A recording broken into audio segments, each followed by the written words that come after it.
Well, sure, both missile systems have extended ranges, which is what Ukraine's looking for. The Tomahawk has much more, if you will, precision deep strike capability.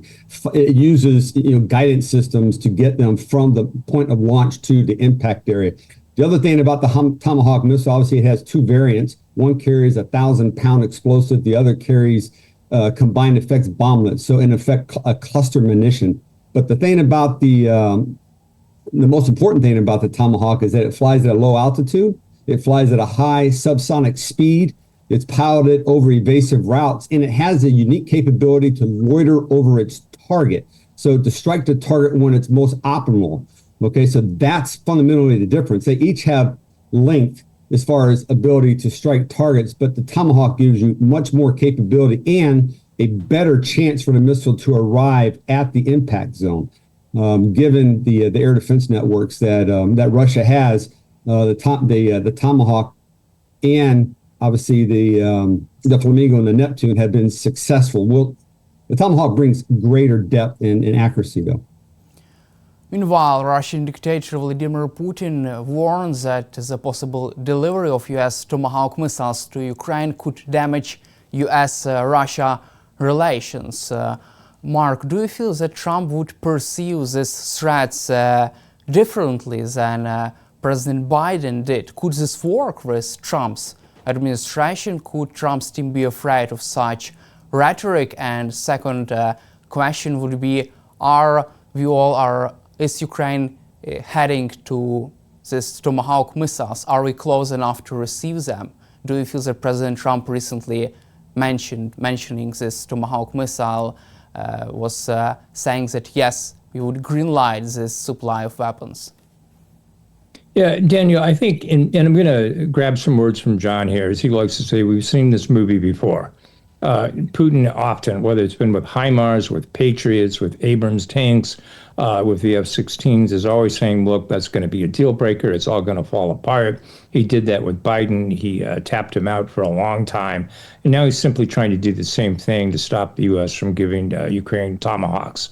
I think in the end, it's not going to work. Look, as John can explain better than me, the Tomahawk, what it gives you is added payload. And he referenced that in terms of the 1,000-pound capability, et cetera, along with the cluster munition formation of it. But it can hit harder, not only get there faster, get there more efficiently, and get there on target. It can do a lot more damage. And that could be key, not just with military targets, but if, for instance, going against drone targets, production sites, et cetera, inside of Russia. One site alone, George Barrows at the ISW was saying this is producing 2,700 drones a month that are attacking, and Lviv, where Daniel, you're sitting.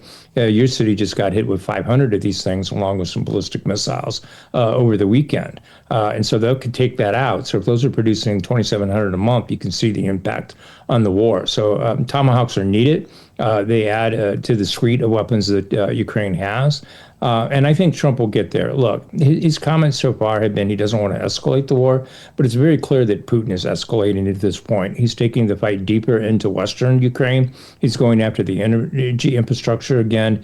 And Ukraine has to have a way to go back, because if not, then Russia is being allowed to escalate the war with Ukraine not having adequate defenses against it. So I am hopeful. Again, Trump's his own man. We can't predict him, but I'm hopeful that we'll get there.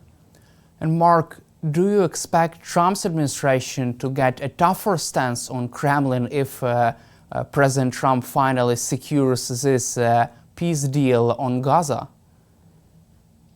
Yeah, that's an interesting question. I think the Gaza deal has a long ways to go. I think we've noticed, as John and I have covered that particular war, that conflict, that Iran and its proxies, be it Hamas, Hezbollah, et cetera, are very good at saying yes when they really mean no. And so I think it's just too early to draw any conclusions that that's going to lead to a deal. Yes, on the surface, Hamas has said we accept everything. I know that Qatar and Egypt have announced that all the agreements have been met, except now they're saying it's time to negotiate. But as we've seen with Iran, they believe in negotiating forever, and that's not going to cut it. You had one Hamas official, for instance, saying It could take months to figure out just the hostages alone. So to me, that's just playing for a timeout. And so in terms of how that applies itself to Ukraine, I think it's just too soon. I mean, if something were to happen quickly, I hope it does for the people on the ground who are suffering in Gaza, then it could have a possible effect because it takes a different part of the board and gives a win to the West, if you will, a win to Trump, which only helps put pressure back on Putin. But I think that's a big ask right now. Hope it happens. I doubt it does. Let's also cover Kremlin's thinking. Today is Russian dictator Vladimir Putin's birthday. Mark, what would you say to him if you had a chance? Nothing I can repeat on TV, right? I think at this point, trying to address someone that's willing to kill people, not just 1.1 million that he's killed and wounded of his own people, but the heinous war crimes that he's committed against Ukrainians, the kidnapping of children, the killing of children. In your own city, the 15-year-old girl who lost her life over the weekend. Those are things that just make it nearly impossible to have a discussion with someone like Putin. I mean, obviously we have to. He's a man that has nukes, not that he's ever going to use them, but it's not likely that you're going to be able to forcibly evict him from power. But at some point, if I were to face-to-face with him, I would just say, well, what happened to you? Where did your humanity go? Did you ever have it? But none of that's going to be effective. I think Putin has proven who he is. He just doesn't care. He doesn't have the same values that you and I have. He doesn't care about human life in the same way that John and I do. And so, while that conversation, if it happened, I'm not going to be a Tucker Carlson. I just couldn't hold back. I mean, the guy is an evil guy, and he deserves to be condemned. And the sooner he's gone from this earth, the better. And Mark, do you feel that he's celebrating his birthday with real allies, genuine allies, or just with people who can afford to say no to him? Yeah, Daniel, that's a great question. I don't know. I think people like Putin at some point start to delude themselves. Russian history has shown that leaders like Putin, whether it was the Tsar Nicholas or whether ultimately it was Gorbachev getting caught off guard, tend to fall hard and fast. I don't think we're there yet. So from that standpoint, Putin may not be seeing clearly those around him. If I were him, I'd be looking over my shoulder at the FSB. I mean, look, others have said it before me, but basically Russia is a security state, with a nation attached to it, a gas station as well. And that's the power base of it. And I think when the FSB has had enough, and the other intelligence agencies that broke off from the KGB in the aftermath of the Soviet Union, I think when they've had enough of Putin, you'll see a change. So if I'm him, look, he may be thinking he's celebrating with friends, but in reality, he may be celebrating with people that are saying, look, we can't take any more of this. You're destroying the country, the economy, et cetera, and we're not going to recover from this for a long time. But I'd be wary. I don't think it's a happy birthday, even though he might smile. According to Reuters, between 1,000 and 5,000 soldiers from Cuba are reportedly fighting alongside Russian forces in Ukraine. Mark, what does this tell about Moscow's growing reliance on its foreign partners and allies, and why would militaries from this country end up on the front line of this war? Hey, Sofia, if I can give you a quick answer and then flip to John for the rest of it, I think it might serve the viewers better. I would just point out that some of this comments about the 1,000 to 5,000 Cuban troops is a little bit of geopolitics being played because there is a UN resolution that's out there that's wanting to lift the sanctions in Cuba. And so some of this is just pushed back from the U.S. on Cuba, basically trying to tie them to the war in Ukraine for purposes of votes at the UN. In terms of the military side of it, it's meaningful in the sense of that he's got to look to allies, but I think as John can better explain to me than I can, the effect on the military side is not much. John? No, I agree. Look, we've heard Cubans. So I've seen numbers in the media from 5 to 20,000. We know Chechens are fighting there. We know that North Koreans are fighting there. We know that we've seen advisors, if you will, at least from China, that are fighting there or advising there, learning how to fight. So it's not uncommon, I think, for Russia to import fighters to do their bidding for them. Part of the problem is the base that Russia is pulling from now are generally conscripts young men, older men who have zero military experience, whereas the soldiers from Cuba, North Korea, and other countries bring experience, at least tactical experience in fighting. So it provides them, as we used to say in previous articles, an arsenals of evil. Now you can add Cuba to that arsenal as far as manpower is concerned. And oh, by the way, I'm pretty sure Cuba is going to get discounted oil in exchange for the gesture. So we'll see. And I want to continue on this topic of allies support to Russia. And according to Ukrainian intelligence, North Korea is sending Russian up to half of its ammo. And I'm talking about 200 and 260,000 artillery shells every month. John, do you think that it actually means on the front line? And when we're talking about Ukraine, can we compare the situation with our Ukrainian partners? Do you think that they're sending enough ammunition to our soldiers? Yeah, so from the North Korean perspective, North Korea has been supplying Russia munitions for the better part of 18 months in forms of artillery shells, 155 artillery shells.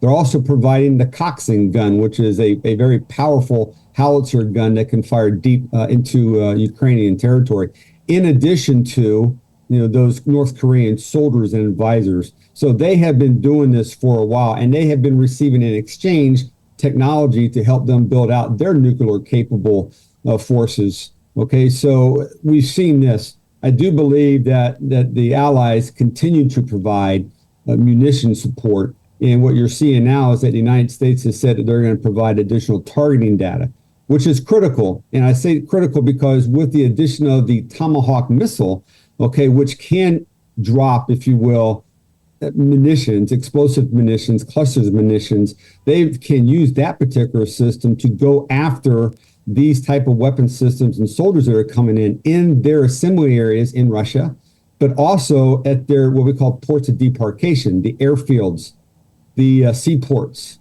their assembly areas, and the highway networks that are bringing that in. It's a critical component to the STOP strategy, which Mark and I wrote in our Substack article that talks about the Ukraine STOP strategy and how they can incorporate to win. But you have to stop the bleeding. You have to stop the flow of Russian soldiers into Ukraine, and then you have to stop their ability to fund the war. Tomahawk missile does all those things, but interdiction's key to stop the flow and stop the weapon systems. And oh, by the way, I forgot to say, ballistic missiles, North Korea is providing them as well.